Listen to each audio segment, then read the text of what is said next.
Don't get in the car if you want to live. The words left Nina Brooks' lips quietly, almost lost beneath the distant sound of waves rolling against the Long Island shore. The early morning air carried a cool breeze through the open driveway beside the estate's private garage, where polished luxury vehicles rested in perfect alignment. The scent of salt water mixed with motor oil created a strange contrast between wealth and machinery. Alexander DeLuca stopped walking. His hand remained near the rear door of the black sedan waiting for him, its surface gleaming beneath the pale autumn sunlight. The driver stood a few steps away, posture straight, eyes forward, trained not to react unless spoken to. Alexander slowly turned his head toward Nina. "What did you say?" he asked calmly. Nina stood a respectful distance away, still holding the small cleaning cloth she had been using moments earlier to wipe the chrome trim near the garage entrance. She had not planned to speak. People in her position rarely did. But silence sometimes allowed irreversible things to happen. "The brakes were tampered with last night," she said quietly. "I saw your assistant in the garage. He was under the car, near the brake line." Alexander's expression did not change, but his attention sharpened immediately. Ethan Cole had worked for the DeLuca family for more than 12 years. Organized, efficient, loyal, he handled contracts, travel logistics, and sensitive financial arrangements. He was the type of man powerful people depended on, because he did not ask unnecessary questions. "You're certain?" Alexander asked. "Yes. How would you know what you were looking at?" Nina kept her voice steady. He didn't turn on the main overhead lights, only the small side lamp. He checked the driveway more than once. He worked quickly, and before leaving, he wiped the area he touched. Alexander glanced briefly toward the garage entrance behind her. The space looked exactly as it always did. Clean, quiet, controlled. Routine created comfort. Comfort created vulnerability. "You saw him clearly?" Alexander asked. "Yes." "At what time?" "A little after 11. Why were you here at that hour?" "I was taking recycling through the service exit." Alexander studied her carefully. "You understand what you are suggesting," he said evenly. "Yes. My assistant has managed confidential matters for this family for years. And you are suggesting he attempted to sabotage my vehicle." "I am telling you what I saw." Alexander stepped closer, the quiet gravel beneath his shoes shifting slightly with each controlled movement. "You are not a mechanic." "No. So why involve yourself in something outside your responsibility?" Nina lowered her eyes respectfully. "Because if the brakes fail while the car is moving, responsibility will no longer matter." A brief silence settled between them. The driver shifted slightly but remained silent. Alexander glanced at the vehicle again, the polished surface reflecting the morning light with flawless precision. From the outside, nothing appeared unusual. Most well-designed problems rarely did. "That vehicle has already been cleared by security," Alexander said. "I understand. And yet you are asking me to delay an important meeting based on something you believe you saw in a dark garage." "Yes." Alexander's gaze hardened slightly. "If the inspection shows no issue," he said quietly, "you will personally take responsibility for the disruption you have caused this morning." The warning was clear. Responsibility in his world was never symbolic. It always carried consequence. "I understand," Nina replied. Alexander observed her for a moment longer, as if weighing instinct against experience. "If you are mistaken," he continued calmly, "this conversation will not simply disappear. I understand. And if you are correct," he added, "then someone has made a very serious mistake." Nina did not respond, because truth did not become safer once spoken. Alexander turned slightly toward Matteo, who had just stepped out of the front entrance reviewing the day's schedule on his tablet. "Cancel the car," Alexander said evenly. Matteo looked up immediately. "Yes, boss? Have Victor prepare the secondary vehicle, and have the primary vehicle inspected immediately." Matteo gave a short nod. "Right away." Alexander added without raising his voice, "A full inspection, brake system included." Matteo understood the implication and moved quickly to relay the instruction. Alexander turned back toward Nina. "You will remain available until the inspection is completed," he said. "Yes, sir." He entered the estate without another word. The large wooden doors closed behind him with quiet finality. Nina remained near the garage entrance, her hands lightly gripping the cleaning cloth, aware that the next hour would determine far more than her employment. Staff members began adjusting the schedule. Another vehicle was brought forward. The driver avoided eye contact. Subtle tension replaced the smooth rhythm that usually guided the household's mornings. The black sedan remained parked, silent and untouched. Nina watched as a technician was called to examine the vehicle more closely. She had not intended to become involved in anything beyond her duties. Cleaning spaces was simple, predictable, safe. The inspection did not begin loudly. It began with quiet urgency, the kind that experienced staff recognized immediately but never acknowledged openly. Within 15 minutes, a senior mechanic arrived through the service gate, escorted by one of the estate's security supervisors. He carried a compact diagnostic kit and wore no uniform logo, only a dark jacket and neutral expression that suggested discretion had been requested. Nina remained near the garage entrance, instructed not to leave the area. She stood beside a row of neatly trimmed hedges, hands folded, watching as the mechanic crouched beside the black sedan.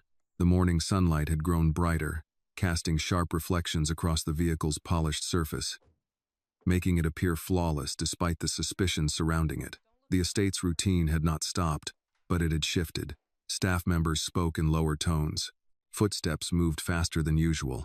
Even the driver, who normally stood with relaxed confidence, now kept a careful distance as the hood was opened and specialized tools were unpacked. Alexander did not return outside immediately. From the tall windows overlooking the driveway, years of experience had taught him that reaction often revealed more weakness than patience ever did. The mechanic began with a visual inspection, working methodically, removing protective panels with controlled efficiency. He did not rush. People trusted with sensitive work rarely did. A small portable light illuminated the internal components, revealing the hidden complexity beneath the elegant design of the vehicle. Matteo stood nearby, arms folded, silent but attentive. 10 minutes passed, then 15. The mechanic paused longer than expected beneath the rear axle. Matteo noticed. "What is it?" he asked calmly. The mechanic did not answer immediately. Instead, he reached deeper into the brake assembly, examining a section of tubing that appeared untouched at first glance. Finally, he stood and removed his gloves. "There is damage," he said quietly. Matteo's posture straightened. "What kind of damage?" "The brake fluid line has been partially cut," the mechanic explained. "Not enough to fail immediately. It would hold pressure for a short time, but once the vehicle reached highway speed and braking force increased, the line would rupture." If this moment made you feel the quiet weight of truth and the courage it takes to notice what others ignore, share where you are watching from in the comments. Your voice is part of this journey. Like this video if you believe loyalty still matters. Subscribe to the channel to follow more stories where justice may be silent, but it never disappears. Matteo's expression hardened. "Accident?" The mechanic shook his head. "No, this was done deliberately. It was cut in a location difficult to see without lifting the vehicle. Whoever did this knew exactly where to work." Matteo exhaled slowly. "How long before failure?" 20 to 30 minutes of driving, depending on traffic conditions. Matteo glanced toward the main house.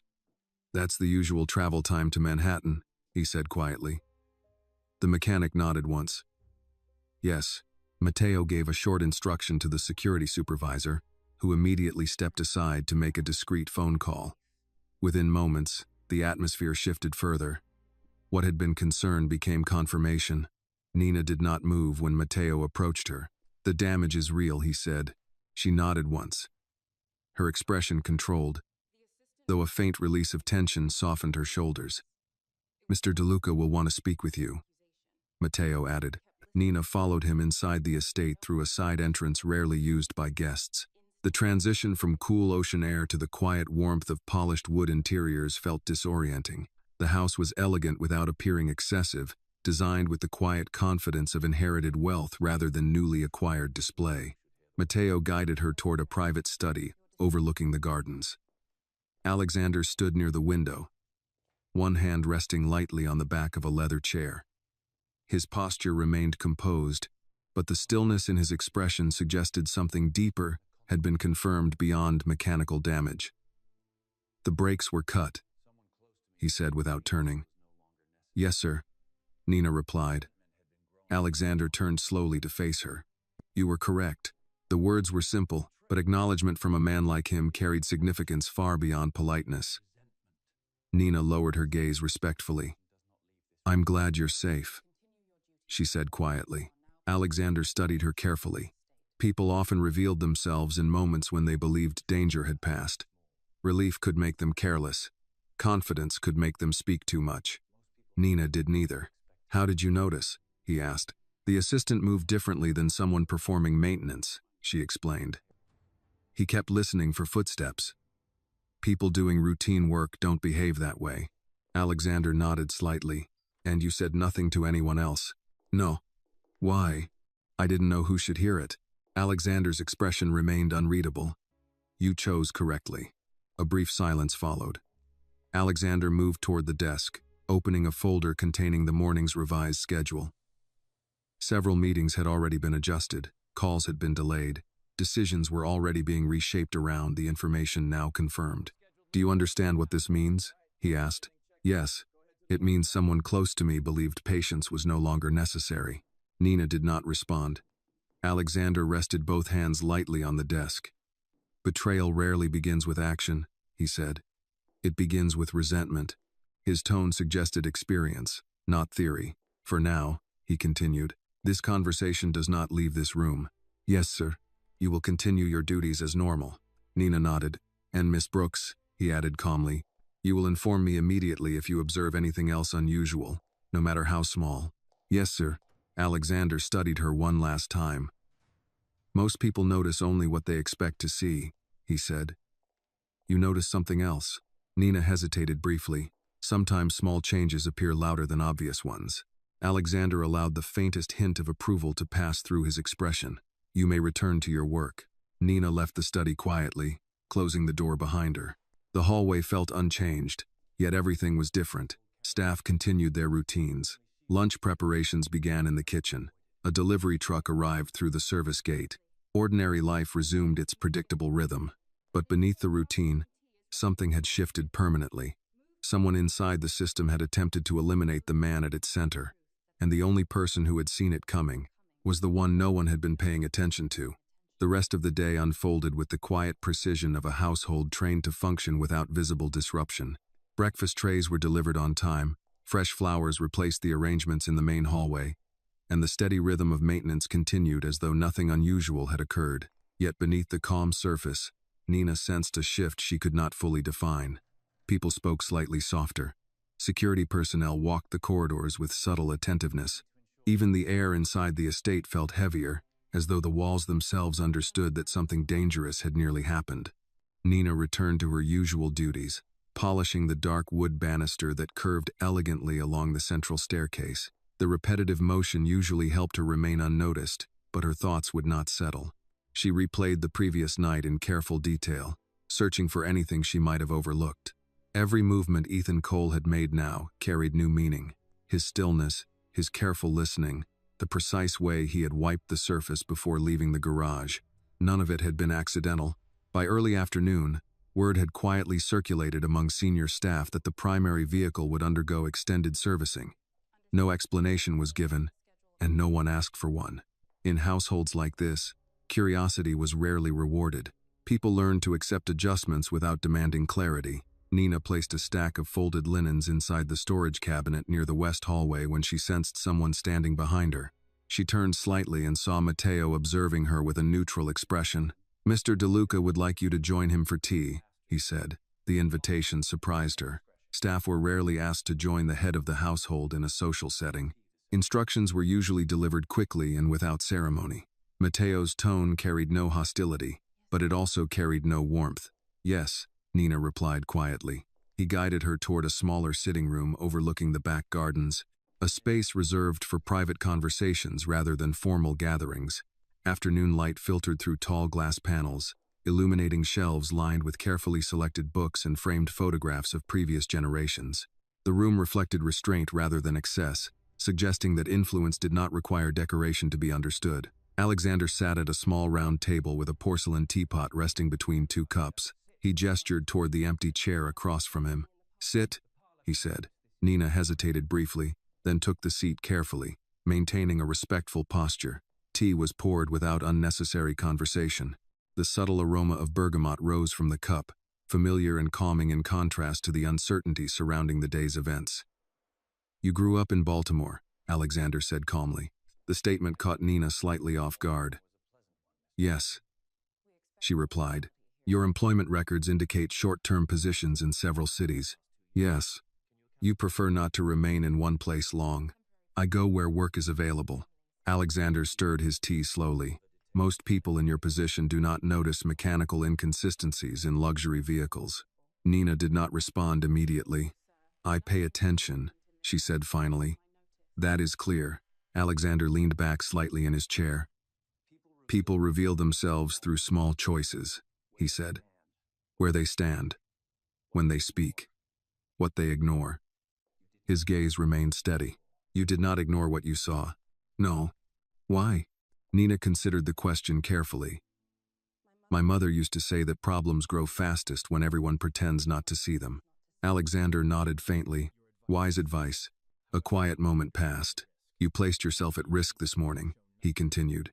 "If the inspection had shown no issue, you would have been held responsible for disrupting a scheduled negotiation involving significant financial interests." "I understood that. And yet you spoke anyway." "Yes." Alexander observed her expression carefully. "Most people choose comfort when faced with uncertainty." Nina allowed herself a small breath. "Comfort does not prevent consequences." A faint expression of approval appeared briefly in Alexander's eyes before disappearing again behind composure. "Loyalty is often misunderstood," he said. "People assume loyalty means silence. In reality, silence often protects the wrong person." Nina listened without interruption.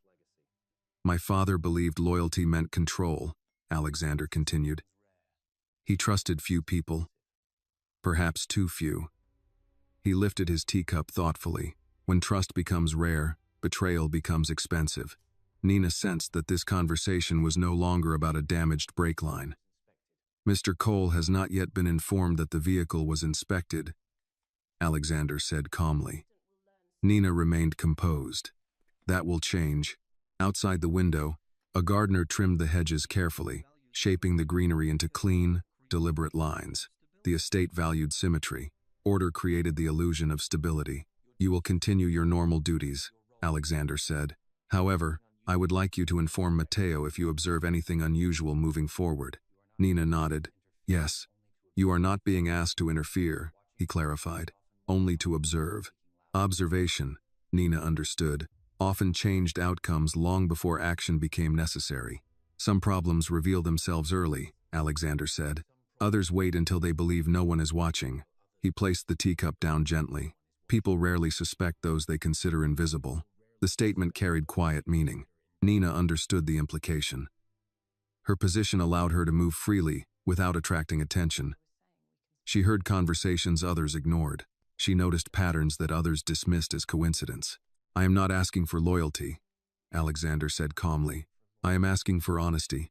Nina met his gaze briefly, then lowered her eyes respectfully. "Honesty is easier when expectations are clear."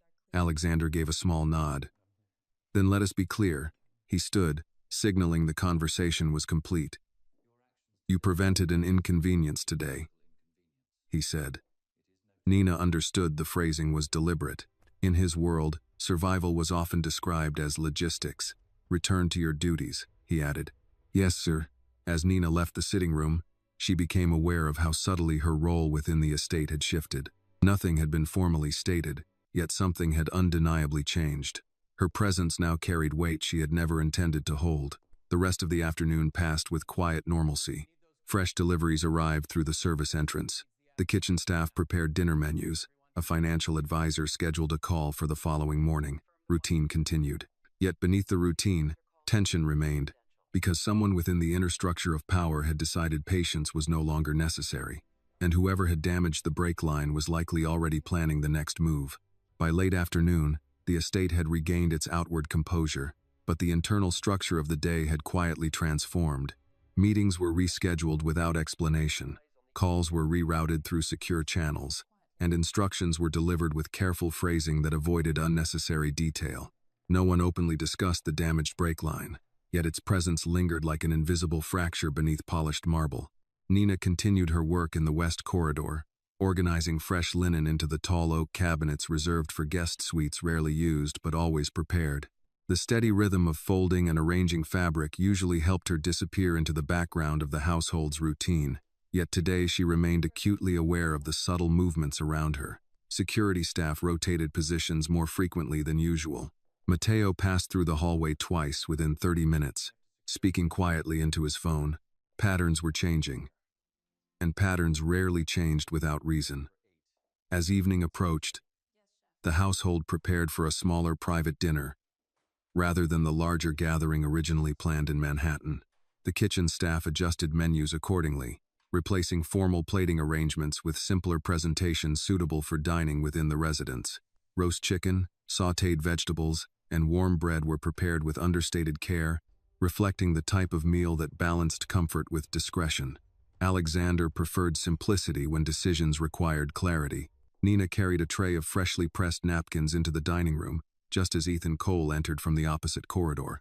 He appeared composed, as he always did, dressed in a tailored charcoal suit with a dark tie, his posture efficient, his expression neutral. If he felt any concern, he concealed it with professional skill. "Evening," Ethan said politely as they passed. "Good evening," Nina replied. His tone revealed nothing unusual. His movements remained controlled, unhurried, confident.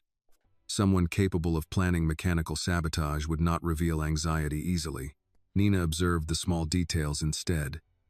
Ethan's shoes were newly polished, but a faint smudge of dark grease remained near the edge of his cuff, nearly invisible. Unless viewed closely, most people would never notice it. Nina did. He moved toward Alexander's private office without hesitation. Nina continued arranging the dining table, her mind quietly recording the detail. Later that evening, as the sky darkened beyond the tall windows overlooking the ocean, Alexander sat at the head of the long wooden table reviewing documents while Matteo stood nearby. The atmosphere was controlled but deliberate. No unnecessary staff remained in the room. Dinner was served quietly. Alexander ate little. After the meal, Matteo handed him a folder containing updated financial reports. Alexander reviewed the pages with careful attention, occasionally marking small notes in the margin with a fountain pen he had used for years. "Any irregularities?" Alexander asked without looking up. "Nothing obvious," Matteo replied. "Accounts appear stable. Contracts remain active." "Appear," Alexander repeated. "Yes." Alexander closed the folder slowly. "Mr. Cole has not mentioned the vehicle inspection," Matteo added. "He will," Alexander said calmly. Matteo nodded. "We are reviewing recent authorization changes connected to asset management." Alexander's gaze lifted slightly. "And?" "Some modifications were made last month involving holding structures. Minor adjustments. Nothing illegal." "Nothing obvious," Alexander said. "Yes." Alexander leaned back slightly in his chair. People rarely begin with obvious mistakes. Matteo understood the implication. Alexander stood and walked toward the window overlooking the darkened coastline. The distant sound of waves breaking against the shore filled the quiet space with steady rhythm. The ocean did not hurry. It reshaped everything slowly. "Trust creates access," Alexander said quietly. "Access creates opportunity." Matteo waited for further instruction. "For now, continue observing," Alexander added. "No confrontation yet." "Yes." Meanwhile, Nina finished organizing the service kitchen, placing the final stack of clean dishes into storage. The staff began reducing activity for the evening, voices lowering as the day's responsibilities came to completion. Before leaving the service area, Nina noticed Ethan again, speaking quietly on his phone near the rear corridor leading toward the administrative wing. His voice remained calm, but his posture suggested careful privacy. He ended the call quickly when he noticed movement nearby. Small details, consistent details. Nina did not pause long enough to attract attention. She simply continued toward the staff quarters, her pace unchanged, her expression neutral. Later that evening, a message arrived requesting her presence once again in the smaller sitting room. Alexander stood beside the bookshelf reviewing several printed documents when she entered. "You noticed something else," he said without turning. It was not a question. Nina remained composed. "Mr. Cole has been making small adjustments to financial routing structures," she said carefully. "Nothing that would attract immediate attention." Alexander closed the document in his hands. "You reviewed financial documents?" "No." "Then how would you know this?" "I notice patterns," Nina replied. "People who manage complex schedules often reveal stress when plans change unexpectedly. Mr. Cole has revised tomorrow's appointments 3 times today." Alexander listened quietly. "Each revision moves certain meetings further apart," she continued, "creating small gaps in supervision." Alexander's expression sharpened. "Gaps create opportunity," he said. "Yes." Alexander walked slowly toward the desk. "My father believed control required constant pressure," he said. "But pressure alone does not create loyalty." He placed the document down. "Resentment grows quietly," he added. Nina understood the direction of his thinking. "When someone believes something was taken from them," she said carefully, "they often justify taking something in return." Alexander studied her more closely now. "You speak as though you have seen this before. People rarely act without a story that makes their actions feel reasonable," Nina replied. Alexander considered this. Outside, the wind strengthened slightly, causing the branches of the garden trees to shift gently against the glass. "Mr. Cole joined this household many years ago," Alexander said, "before my father passed. Long loyalty sometimes hides older grievances," Nina said quietly. Alexander did not respond immediately. The possibility was now forming clearly. If Ethan had planned mechanical sabotage, he had likely prepared additional contingencies. People who waited years rarely relied on a single opportunity. "Continue observing," Alexander said finally. "But do not change your routine." "Yes. And, Miss Brooks," he added calmly, "do not assume the first explanation is always the correct one." "I won't." Alexander gave a small nod. "Truth reveals itself in stages." As Nina left the room, she sensed that the situation had moved beyond a single incident involving a damaged brake line. Something deeper connected Ethan Cole to the family's past. And whatever that connection was, it had waited years for the right moment to surface. The following morning arrived with an unusual stillness that Nina immediately recognized as deliberate. The estate appeared calm, yet its rhythm had shifted once again. Certain meetings had been quietly postponed. Security personnel rotated positions at irregular intervals, and staff schedules had been subtly adjusted without formal announcement. It was not chaos. It was controlled adaptation. Nina began her duties in the breakfast room overlooking the eastern gardens. Sunlight filtered through tall windows, illuminating the long oak table where porcelain cups had already been placed with quiet precision. The smell of fresh coffee and toasted bread filled the room, creating a sense of normalcy that contrasted sharply with the undercurrent of tension she now sensed in nearly every interaction. Alexander entered shortly after 7, dressed in a charcoal suit rather than the navy one he had planned the day before. The change was minor, yet intentional. His movements remained calm, controlled, consistent with a man who understood that visible composure often prevented speculation. Ethan Cole followed several steps behind, tablet in hand, already reviewing adjustments to the day's schedule. "Good morning," Ethan said. "Good morning," Alexander replied evenly. Nina placed a cup of coffee near Alexander's seat. "Careful not to interrupt the conversation. We've rescheduled the Manhattan meeting for Thursday," Ethan explained. "Transportation arrangements have been updated." Alexander nodded once. "And the vehicle?" "In service," Ethan replied. Routine inspection identified minor maintenance needs. Nina noticed the phrasing immediately. Routine inspection, minor maintenance, words chosen to minimize attention. Alexander accepted the explanation without reaction. "Very well," he said calmly. Ethan continued reviewing several other appointments, his tone steady, professional, unchanged. If he suspected anything, he showed no sign. But Nina had learned that concealment often revealed itself through consistency, rather than deviation. Ethan was behaving exactly as expected, perhaps too exactly. After breakfast, Alexander moved to the study to review financial summaries, while Ethan coordinated calls from the adjoining office. Nina continued her work in the hallway outside, polishing the antique console table positioned beneath a framed photograph of Alexander's father taken nearly 25 years earlier. The resemblance between father and son was unmistakable. Authority often passed through generations in quiet, inherited ways. As Nina adjusted the frame slightly to remove a faint smudge from the glass, she noticed a small inscription on the photograph's lower corner.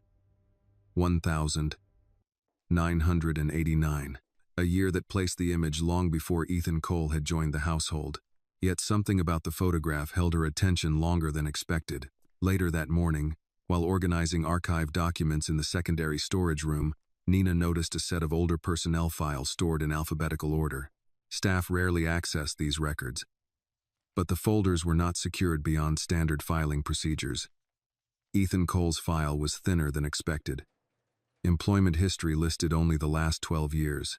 No detailed reference prior, no educational record, no listed family contact.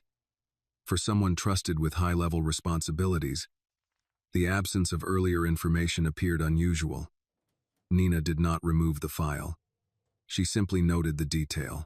Patterns rarely required complete information to reveal direction. That afternoon, Alexander requested a brief meeting in the library, a room lined with dark shelves filled with legal volumes, financial histories, and biographies of influential figures who had shaped industries quietly rather than publicly. Nina entered respectfully. "You reviewed archived material," Alexander said without accusation. "I noticed incomplete records." Nina replied carefully. Alexander nodded once. "My father handled certain employment decisions personally," he said. "Yes, some details were never formally documented." Nina understood. Powerful families often maintained parallel systems of record, official versions, and private truths. Alexander rested one hand lightly on the back of a leather chair. "Mr. Cole joined the household shortly after my father acquired several shipping contracts," he said. "He was recommended by a trusted intermediary. Was his background verified?" Alexander gave a faint, thoughtful pause, to the extent considered necessary at the time. Nina sensed a quiet shift in his tone. Sometimes confidence in past decisions weakened when viewed from the present. "Long loyalty often creates the appearance of reliability," she said carefully. "Yes," Alexander replied. "Appearance is persuasive." Outside the library windows, the late afternoon sun cast long shadows across the garden paths, stretching the silhouettes of trees across the gravel walkways like slow-moving reminders of passing time. "If someone intended to alter control structures," Nina said thoughtfully, "they would require long-term proximity." Alexander nodded. "And patience," he added. "Yes." Alexander closed the folder resting on the nearby table. "My father believed proximity created loyalty," he said quietly. "He believed providing opportunity created gratitude." Nina considered the statement carefully. "Opportunity does not always erase resentment," she said. Alexander's gaze sharpened slightly. "No," he agreed. Later that evening, Nina observed Ethan again reviewing digital documents in the office adjacent to the study. His expression remained composed, but she noticed subtle timing adjustments within the calendar interface reflected on the screen. Certain appointments had been rearranged repeatedly throughout the day, gradually creating unsupervised windows within tightly structured schedules, small gaps, carefully placed. Patterns of preparation rather than reaction. Nina continued past the office without slowing, maintaining the invisible presence that allowed her to observe without attracting attention. That night, as she prepared the final service tray for the kitchen staff, she reflected on what she had begun to understand. The break line had not been the true objective, it had been the beginning. People who waited years rarely relied on single attempts. They built layers, redundancies, options, because patience created advantage, and advantage, when combined with grievance, often produced quiet determination. Before leaving for the evening, Nina passed the framed photograph again in the hallway. Alexander's father stood beside several associates whose names were no longer widely spoken. Men whose decisions had shaped outcomes that continued long after they were gone. Family history often extended beyond blood, but blood rarely forgot history. Nina returned to the staff quarters aware that whatever Ethan Cole had begun had likely begun long before the brake line was cut. By the 6th day since the damaged brake line had been discovered, the estate had fully adjusted to its new rhythm. Nothing appeared dramatically different to an outside observer, yet the internal structure of decision-making had become more deliberate, more layered. Conversations that once occurred openly in hallways were now held behind closed doors. Schedules were confirmed twice. Financial authorizations required secondary verification. Small precautions accumulated quietly, reinforcing an invisible shield around Alexander's operations. Nina continued performing her duties as expected, maintaining the steady presence that allowed her to move unnoticed through corridors, offices, and service areas. Her routine remained unchanged on the surface, yet her attention had sharpened. She no longer viewed the estate simply as a place of employment. It had become a landscape of signals, patterns, and carefully concealed intentions. Late morning sunlight filtered through the tall windows of the administrative wing, casting long reflections across the polished wooden floors. Nina carried a tray of freshly pressed documents toward the small conference room adjacent to Alexander's office. The room was typically used for legal consultations and private financial reviews, its walls lined with discreet acoustic paneling that ensured conversations remained contained within its quiet interior. As she placed the documents neatly on the conference table, she noticed subtle annotations on the top page of the financial report. Minor changes had been made to asset distribution structures linked to holding companies that managed maritime logistics contracts. The revisions were technical, unlikely to attract attention from anyone unfamiliar with layered corporate frameworks. Yet the direction of change was clear. Control was being repositioned gradually, not removed outright, but redistributed in ways that would allow influence to shift without triggering immediate alarm. Later that afternoon, Nina observed Ethan Cole again in the adjacent office reviewing a series of digital ledgers. His posture remained composed, but the pace of his work had accelerated slightly. He responded to emails quickly, adjusted calendar entries with quiet efficiency, and placed several calls that ended as soon as footsteps approached the doorway. Subtle concealment. Consistent concealment. Nina did not pause to watch him. She simply passed through the hallway as she always did, maintaining the quiet professionalism that had allowed her presence to remain unremarkable. But patterns had begun to align. Ethan was not only attempting to create a mechanical failure, he was preparing administrative continuity. That evening, Alexander requested her presence once more in the private study. The room remained dimly lit, the desk lamp casting a focused pool of light over several open folders containing financial summaries and legal correspondence. The soft ticking of a vintage clock filled the otherwise silent space. "You have noticed additional inconsistencies," Alexander said without looking up. "Yes," Nina replied. "Explain." She chose her words carefully. "The financial routing adjustments are subtle, but consistent. Certain authorization pathways have been altered. Decision authority is being redirected through secondary channels that reduce visibility." Alexander listened attentively. "Would this allow operational continuity if leadership changed suddenly?" he asked. "Yes." Alexander leaned back slightly in his chair. "And how long would such a transition take to finalize? If the structure is already prepared, it could happen immediately following an unexpected event." Alexander nodded slowly. The conclusion required no further explanation. The damaged brake line had not been an isolated action. It had been a trigger point within a broader sequence. People planning significant change rarely relied on single variables. They constructed layered contingencies designed to function even if initial attempts failed. "Mr. Cole has been patient," Alexander said quietly. "Yes, patience often signals long-term dissatisfaction," he continued. Nina remained composed. "People rarely attempt structural change without personal motivation." Alexander closed one of the folders gently. "My father selected him personally," he said. "Yes, that decision now requires review." Alexander stood and walked toward the bookshelf positioned along the far wall of the study. Several older binders rested on the lower shelf, containing archival legal agreements that predated many of the estate's current holdings. "My father rarely explained his reasoning," Alexander said. "Many leaders believe authority should not require explanation," Nina replied carefully. Alexander gave a faint nod.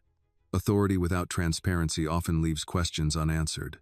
He removed a thin binder and opened it slowly. Inside were copies of partnership agreements connected to early shipping acquisitions that had expanded the family's logistical influence decades earlier. Among the listed administrative witnesses appeared a familiar name, Cole, but not Ethan. A different initial preceded the surname, D. Cole. Alexander studied the document quietly. "My father employed an individual with this surname nearly 30 years ago," he said. Nina did not interrupt. The connection was forming naturally. Family names rarely appeared repeatedly in tightly controlled corporate structures without deliberate placement. "Do we know the identity of this individual?" Nina asked. Alexander closed the binder thoughtfully. "No longer. Records older than a certain threshold often became incomplete, especially when associated with sensitive transitions. Long-term proximity creates familiarity," Nina said quietly. "And familiarity can disguise entitlement," Alexander added. The possibility now extended beyond professional ambition. Resentment rooted in personal history often sustained patience far longer than financial motivation alone. Later that evening, Nina returned to the hallway where the framed photograph of Alexander's father remained positioned beneath the wall light. She studied the image more closely than before. Several men stood beside him, their expressions reserved, their posture confident. One of the younger figures in the photograph bore a faint resemblance to Ethan Cole's features, though the similarity could easily be dismissed as coincidence or inheritance. Time altered appearances, but structural similarities often remained. When Nina returned to the service quarters, she reviewed the sequence of observed events carefully. Brake sabotage, administrative restructuring, incomplete employment history, family name appearing in archived legal documents. Each detail alone might appear insignificant. Together, they suggested intention shaped over many years. People rarely waited decades without reason, and those reasons often began long before anyone noticed the first sign of action. The damaged brake line had not been the beginning. It had been the first visible move. The seventh day began with quiet rain drifting across the Long Island shoreline, turning the estate's gardens darker shades of green. Water collected along the stone paths, softening the sound of footsteps and creating a calm that felt almost deceptive.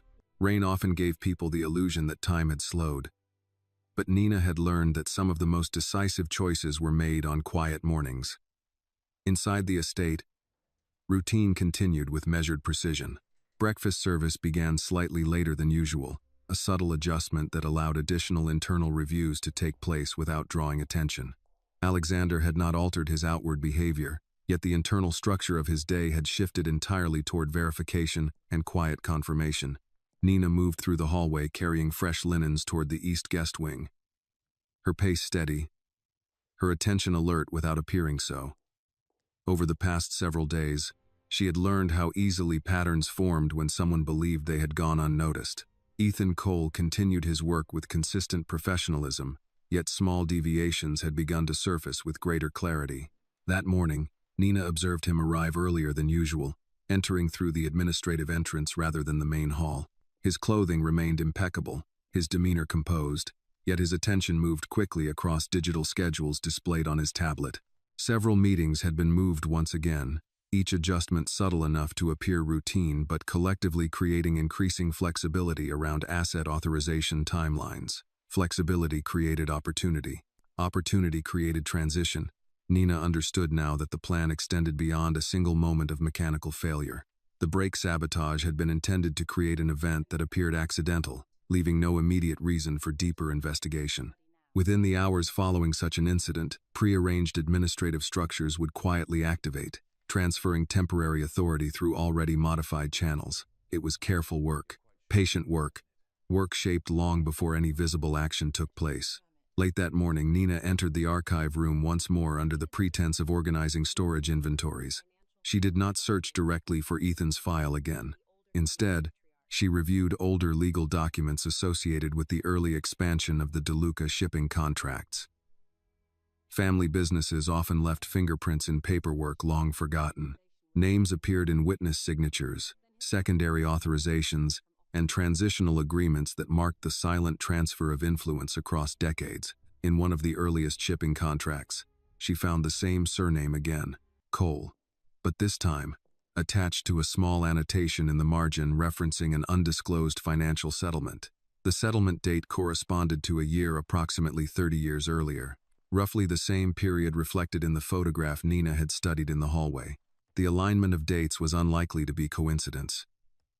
Later that afternoon, Nina requested permission through Matteo to deliver updated inventory reports directly to Alexander's study. The request appeared routine. Matteo approved it without hesitation. Alexander was standing near the bookshelf when she entered, reviewing the same archival binder he had opened the previous evening. "You have seen something else," he said. It was no longer phrased as a question. Nina placed the documents on the desk carefully. "The surname Cole appears in multiple documents connected to early financial settlements handled personally by your father," she said. Alexander's expression remained controlled, but his attention sharpened. "What type of settlement?"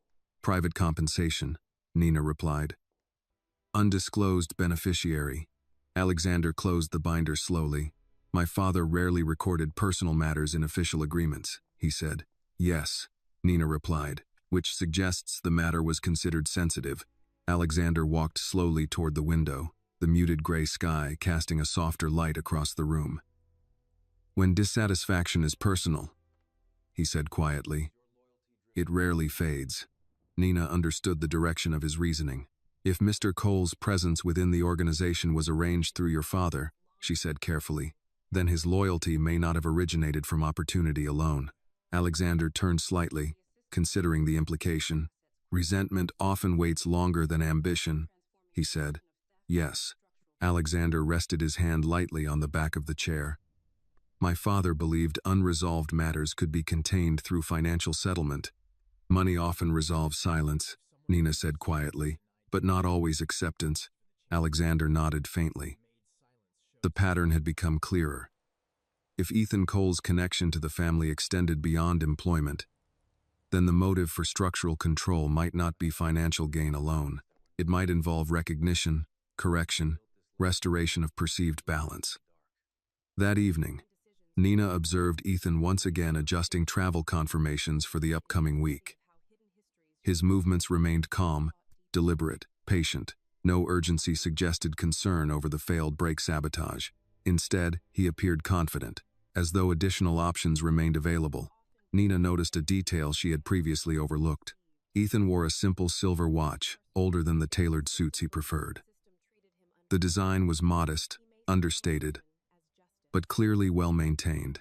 It resembled the watch worn by the man standing beside Alexander's father in the old photograph, a small detail, yet consistent with generational inheritance. Objects often carried continuity where records did not. When Nina later passed the hallway photograph once more, she paused only briefly, confirming the similarity without allowing the moment to appear deliberate. Family resemblance rarely existed in obvious ways. Sometimes it lived in gestures, preferences, quiet habits repeated unconsciously. That evening, Alexander requested her presence again. "Do you believe Mr. Cole's actions are driven solely by financial motivation?" he asked. "No," Nina replied. "Explain." "The preparation suggests long-term positioning rather than immediate profit," she said. "He is not removing assets. He is repositioning authority." Alexander listened carefully. That type of patience usually indicates personal grievance. "Yes." Alexander considered the conclusion silently. "If a man believes something was denied to him," he said quietly, "he may wait years for the opportunity to correct it." Nina did not respond. Because some conclusions did not require confirmation, Alexander closed the folder resting on the desk. "My father made many decisions that were never explained," he said. "Unexplained decisions often create questions," Nina replied carefully, "and unanswered questions create stories." Nina understood. People often built identity around the answers they never received. "If Mr. Cole believes the system treated him unfairly," she said quietly, "he may see correction as justice." Alexander's expression remained calm. "Justice," he said, "is often defined differently, depending on where one stands." Outside, the rain continued falling steadily against the tall windows, blurring the horizon where ocean met sky. Nina understood now that the damaged brake line had only revealed the existence of something far older, something patient, something personal, and whatever Ethan Cole believed had been taken from him, he had spent years preparing to take back. The confrontation did not happen loudly. It unfolded with the quiet inevitability of something that had been approaching for many years, moving slowly beneath layers of routine until the moment arrived when silence could no longer hold it together. Alexander chose the location carefully. The old study that had once belonged to his father overlooked the northern edge of the estate, where tall hedges shielded the property from the road beyond. The room carried a different atmosphere than the rest of the house. Dark wood panels lined the walls, absorbing sound, preserving conversations that had shaped decisions spanning decades.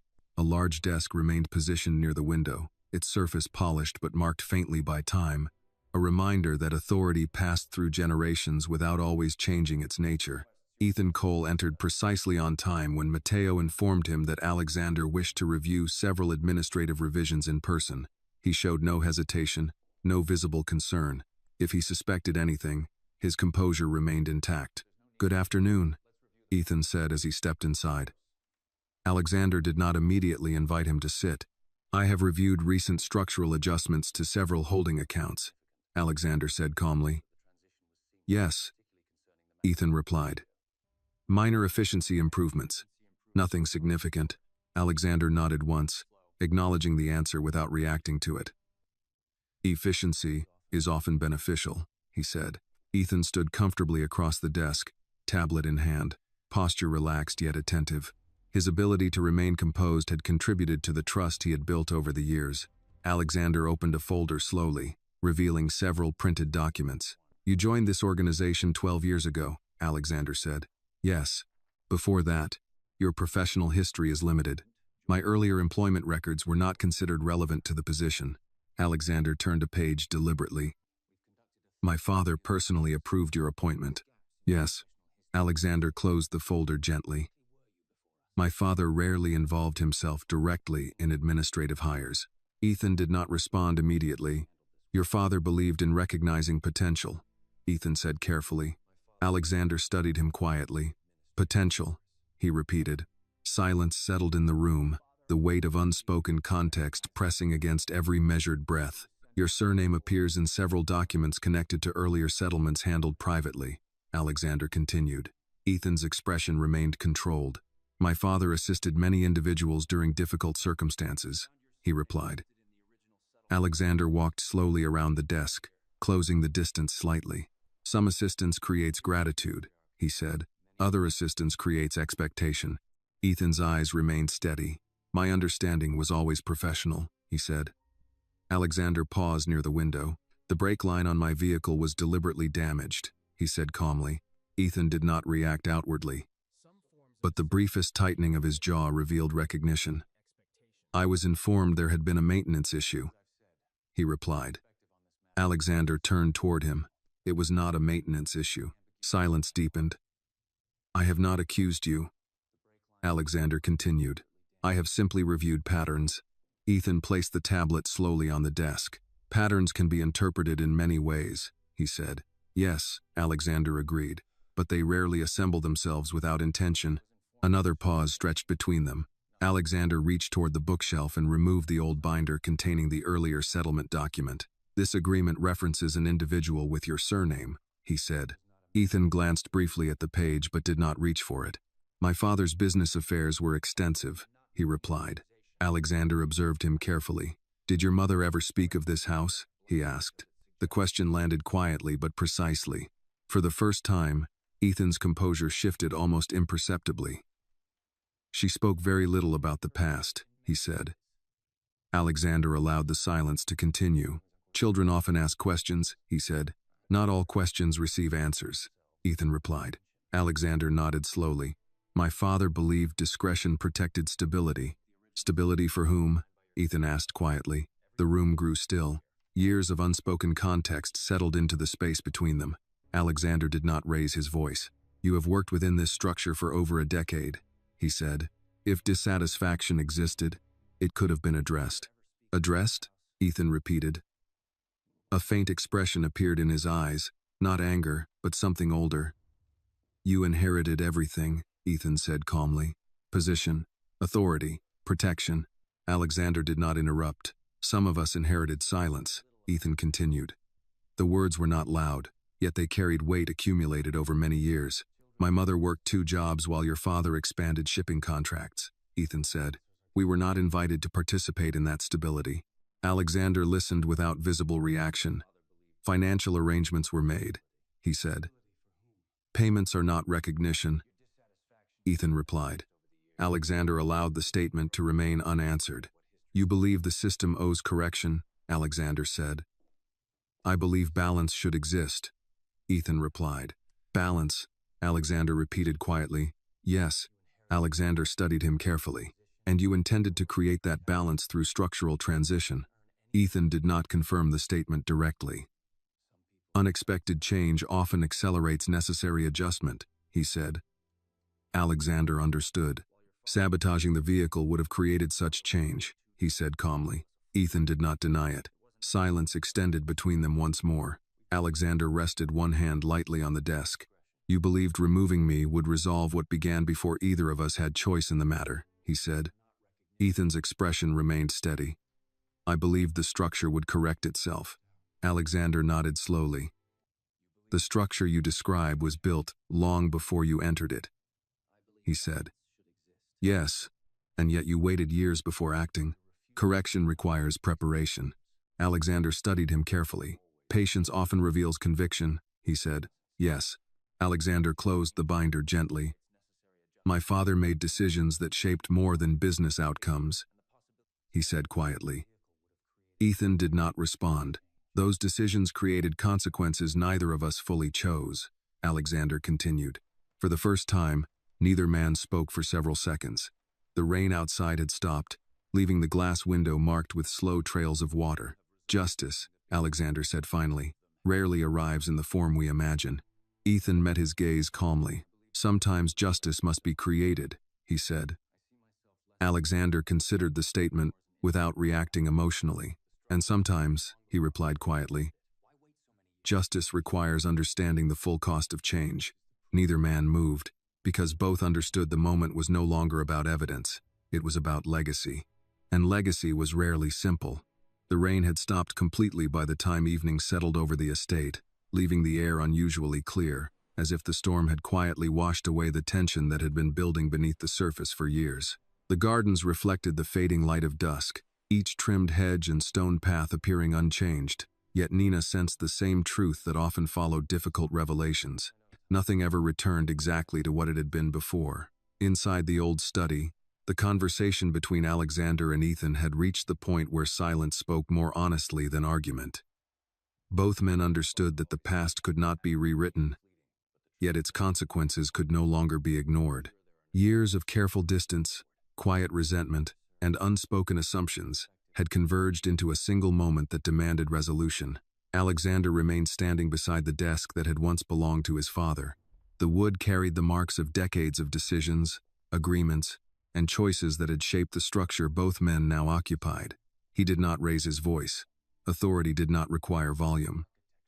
You could have approached me directly, Alexander said calmly. Ethan's expression did not change. Would I have been heard? He asked. Alexander considered the question without immediate response. It was not a simple accusation. It was an observation rooted in experience. My father believed protecting the structure required limiting explanations, Alexander said quietly. And that structure determined who was seen and who remained invisible, Ethan replied. The statement carried no anger, only the steady weight of long-held understanding.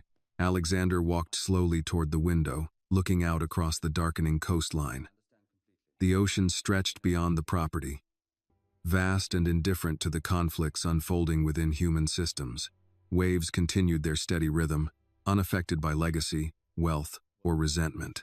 My father made decisions that cannot be undone, Alexander said, but repeating them would be a choice. Ethan listened carefully. For years, Ethan said quietly, I convinced myself patience would be enough. That proximity would eventually create acknowledgement. Alexander turned back toward him. And when it did not, preparation replaced patience. Alexander nodded slowly. The break line was never the true objective, he said. No, Ethan admitted. It was a mechanism to trigger transition. Yes, Alexander remained composed. You intended to inherit authority through structural continuity rather than confrontation. That was the most efficient path. Alexander studied him carefully. You believed efficiency justified the outcome. I believed correction required action. Alexander rested his hand lightly against the edge of the desk. Correction without transparency creates new imbalance, he said. Ethan did not disagree. My father believed financial settlements resolved obligation, Alexander continued. He believed discretion preserved stability. Stability for one side, Ethan replied.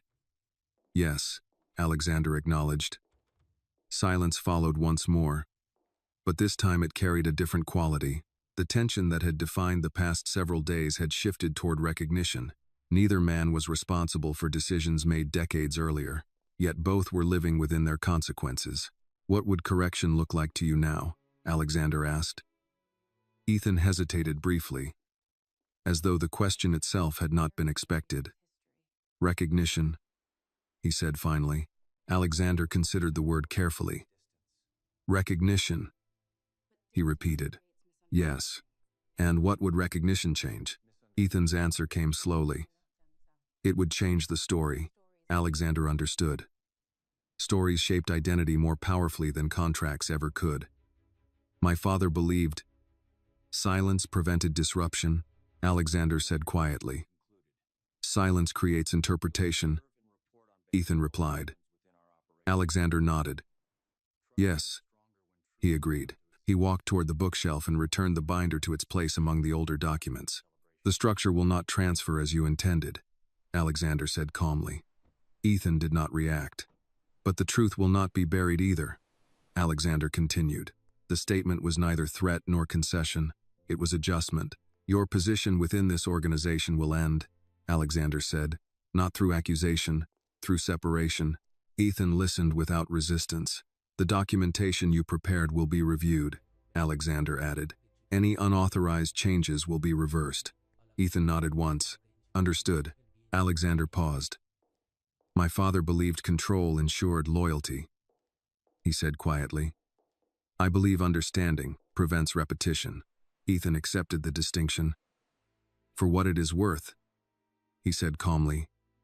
I did not intend chaos. I know, Alexander replied. That does not change the consequences. No. Alexander moved toward the door, signaling the conversation had reached its conclusion. Mateo will arrange the transition, he said. Ethan gathered his tablet slowly. Years of preparation had led to this outcome. Not victory, not defeat. Recognition. Sometimes recognition arrived quietly, without applause, without public acknowledgement.